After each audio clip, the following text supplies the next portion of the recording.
So hey everyone, welcome back to another quick and interesting tutorial, where in this quick tutorial we're going to discuss how you can add a non-Steam game on your Steam software. If you don't know some of the games that have been not available on Steam, but you have downloaded that games from any other software or another sources, and now you want to add that particular game to Steam. So Steam provides you a feature to do that. So in order to do this, all you have to do is to just simply open the Steam software on your PC.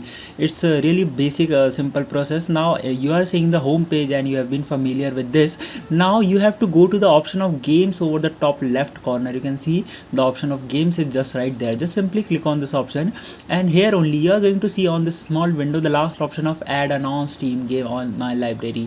You can see, just simply click there. Now you are going to see all the installed application or you can softwares on your PC. If it might be a game or not, but you can see all the software is just right there. Now just in order to add it to the Steam, just simply select the software or application or the game that you want to add to the Steam library.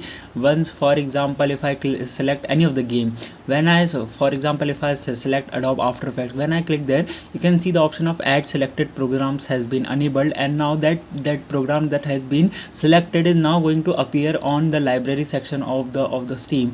It's just right there. So by this method you can easily add a non-Steam game on the Steam library. I hope this video will be helpful for you. Make sure to hit the like button and subscribe button for having some more helpful and interesting tutorials. See you in the next one. Take care.